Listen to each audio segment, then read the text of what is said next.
So I'll be the first one to tell you that I was not excited or interested in HBO's The Last of Us in the slightest. I like the story of the video game, but also find it not the most exciting to play. Like an 8 or 9 out of 10 story with 5 out of 10 gameplay, so not really one of my favorites. Additionally, from what we had heard from the people producing the show and the promotional materials, the show was meant to be an almost word-for-word, shot-for-shot recreation of the game. Well, we're now 3 episodes in, and what do you know, I was wrong. I have to talk about this show. This show is How You Make an Adaptation. As I just said, we are only 3 episodes in, and the show is still airing, but I didn't want to wait, so here's what we're going to do. I'm going to split the first season of this show into 3 parts, talking about episodes 1 through 3 here, 4 through 6 in the next video, and 7 through 8 in the final video on season 1. Obviously, spoilers ahead. Okay, so let's get into it with episode 1. Episode 1 is the big one so far, with a runtime of 80 minutes, essentially kicking the series off with a movie. The opening sequence with the doctors explaining how the cordyceps could mutate with the help of climate change is haunting and all too real.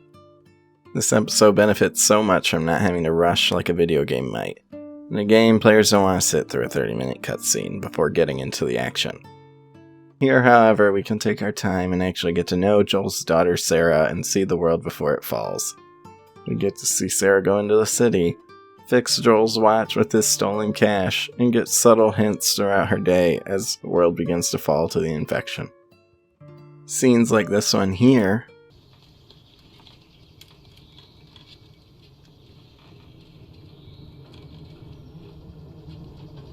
work so well because we, the audience, know what is coming and can't do anything about it. Once shit hits the fan and the world begins to crumble, the sequence in the car is an almost shot-for-shot, word-for-word recreation of the game. However, because this show has HBO money behind it, they chose to go with a plane crash rather than a car crash. It's also here that the audience meets the first of the infected. These aren't your slow-moving Walking Dead zombies either. They're fast and can climb. One scene that I think is done slightly better in the game is this one where the Fedra agent stops Joel and Sarah from leaving the QZ.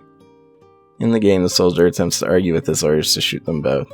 In the show, he puts up much less resistance and only apologizes after shooting them. Yeah, thanks, bud. Personally, I feel this does benefit the show, though, as the government is painted in a much worse light here. Joel's loss of his daughter here is also acted amazingly by Pedro Pascal as he puts his all into it. He's a father who's helpless as not only society crumbles, but his whole world falls apart in his arms. We skip forward 20 years to an older Joe, scraping by in the QZ as he and his partner Tess attempt to get a car out west. I'll admit, this later half of the episode isn't as exciting as it is an almost one-to-one recreation, but still fun to see. The world has fallen into total disarray with the government now ruling under martial law and fear. A key difference that is introduced here is how the infection can spread. In the game, spores in small enclosed spaces breed and create more infected. In the show, they chose to instead go with tendrils that enter and infect the host via a bite or other means. Now, obviously the real world reasoning for this is that they paid a lot of money for Pedro Pascal and they're not going to cover his face. However, I'm not complaining as I'm curious how this change will be utilized in the future.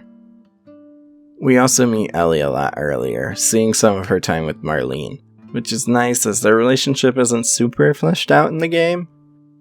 After agreeing to smuggle Ellie to the Fireflies out west, the group gets caught just outside the QZ. This is another point where the show diverges from the game. In a scene very similar to when he lost his daughter, Joel acts, brutally beating the Fedra agent to death, unlike in the game where he just shoots him. There's something different about this version of Ellie and Joel. They're arguably more brutal in this adaptation, as Ellie has little reaction to Joel's actions versus her video game counterpart. Oh,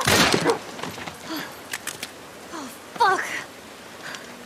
I thought we were just gonna hold him up or something. The episode ends with the cliffhanger reveal that Ellie is immune to the infection and shines some kind of hope for a cure. Overall, a pretty solid start to the show that had my attention. The things they kept from the game were all positive moments. Those that they added helped grow and flesh out the world and characters. This left me in a really good place to look forward to episode 2. I'd be lying if I said episode 2 didn't lose some steam for me, as it continued to be a shot-for-shot remake for most of the episode. That being said, once again the opening sequence is amazing here as we see yet another scientist realizing the dangers of the cordyceps virus and where it began. While also fitting thematically as the doctor pushes that there is no cure or vaccine, it also leaves the audience haunted as she sees no solution other than death and destruction. Cutting back to the present, we have a nice bonding moment between Ellie, Joel, and Tess as they try to figure out what this relationship they even have is. Tess and Joel claim Ellie is just cargo, but their actions throughout the episode will say otherwise. I really like this scene as it gives the audience a moment to sit down and really figure out what the grand scheme of the show is. Protect the girl, cure the world. The visuals in this episode are also really good, with a good mix of practical and computer-generated effects to recreate the decrepit city of Boston. I like being able to look at an environment and go, wow, they actually built that, or believe it's actually there. These environments also create high tension with tight hallways, flooded corridors, and dangerous heights. We get some more bonding and foreshadowing about Ellie's past that I won't spoil here since we haven't yet seen it in the show, even though we know it's coming thanks to teasers and trailers. Another change to the infected due to the inclusion of tendrils instead of spores is the idea of the Hive Mind. Whereas in the game, the infected primarily operate independently, only serving to eat and spread the infection, here they communicate via an underground network of tendrils.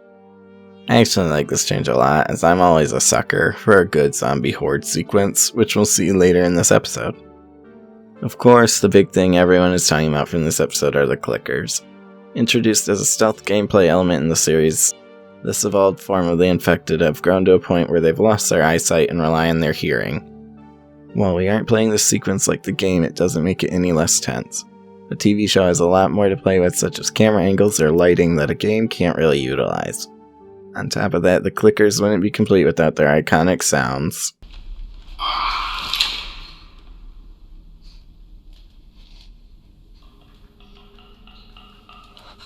Of course, the group eventually end up in a scuffle with the clickers, and manage to make it out.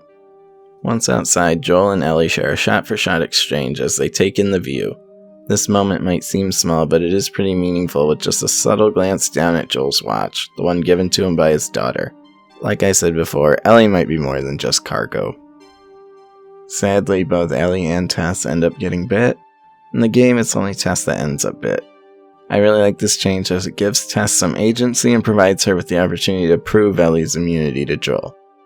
While she compares her bite to Ellie's in the game, I think the comparison to another bite that just happened at the same time is a better scenario to convince Joel to continue the mission.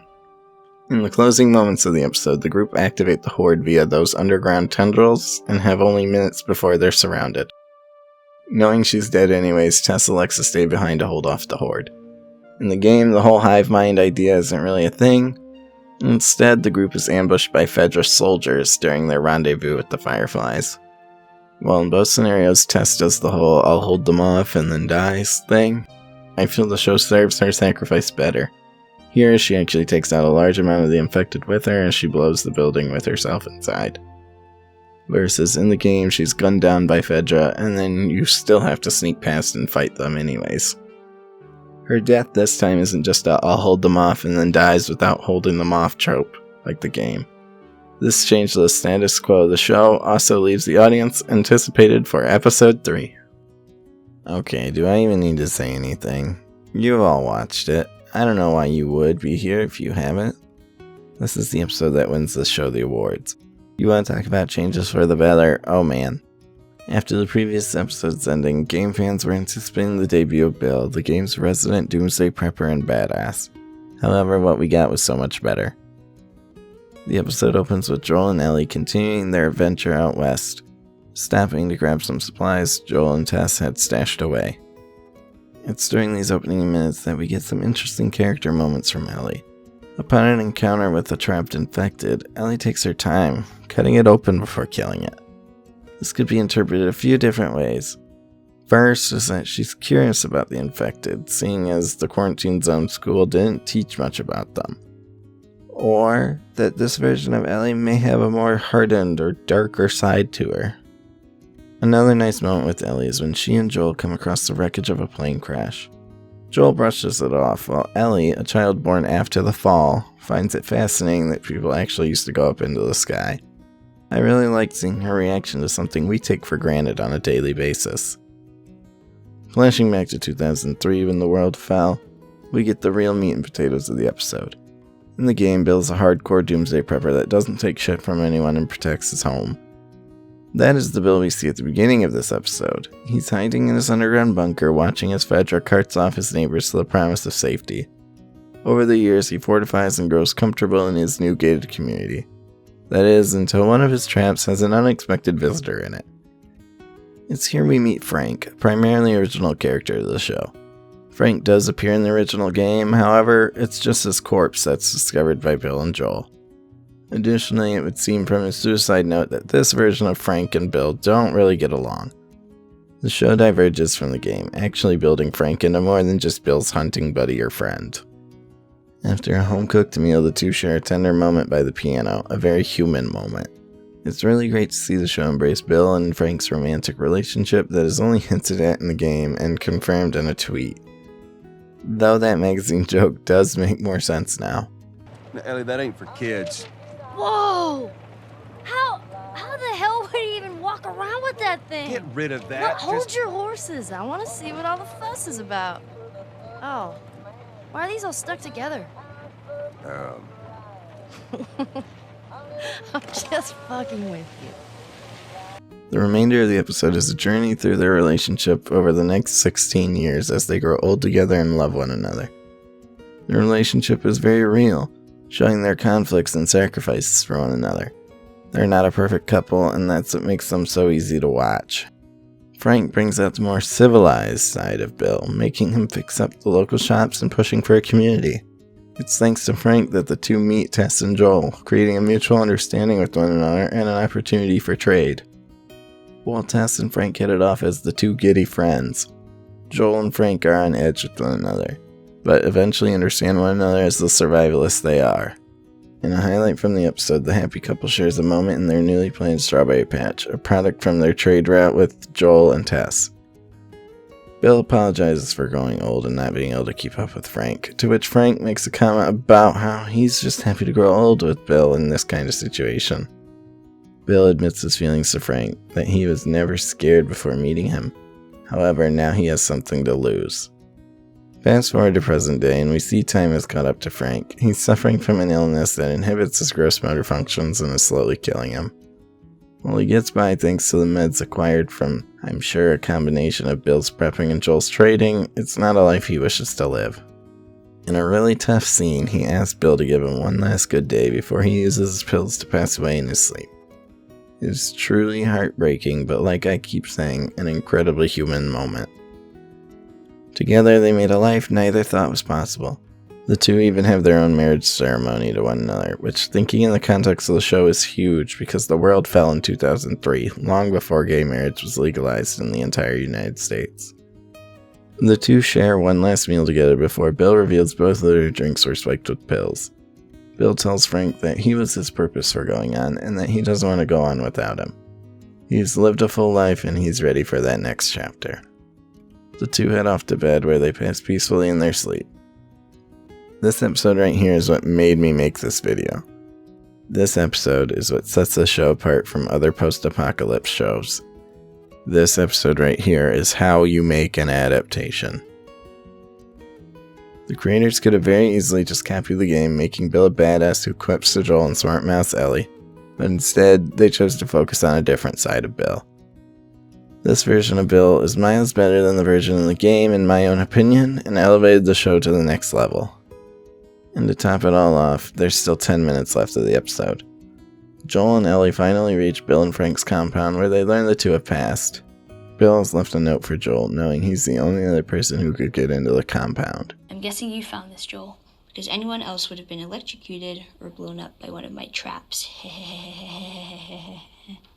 In this note, he points out his and Joel's place in the world as protectors. However, while Bill succeeded in keeping Frank safe and got there happily ever after, Joel and Tess were not so fortunate. Joel's overwhelmed by his emotions he's been suppressing since losing her, and just Pedro Pascal's face acting alone conveys anything you'd need to know. Thankfully, he has a new opportunity in protecting Ellie on their journey west. With this newfound purpose, some of Bill's supplies, and their classic video game outfits, the two set out to find Joel's brother, Tommy. So that, my friends, was the first 3 episodes of HBO's The Last of Us. It truly is one of the best adaptations I've ever seen. The show has followed the same general story of the game up to this point, while taking advantage of the opportunities to improve where the game was limited and with the change of the medium. I really like what I've seen so far, and the show has become appointment viewing for me. While at the start of this video I said that I was thinking of covering the series in a set of 3, I might be interested in covering each episode weekly if that's something you would all like to see. Let me know down in the comments below.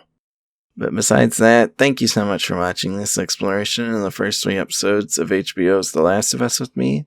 Let me know what you think of the show in the comments below. If you liked what you saw here and want to see more, don't forget to like, subscribe, and hit the bell. Thank you for watching, and I'll see you in the next one.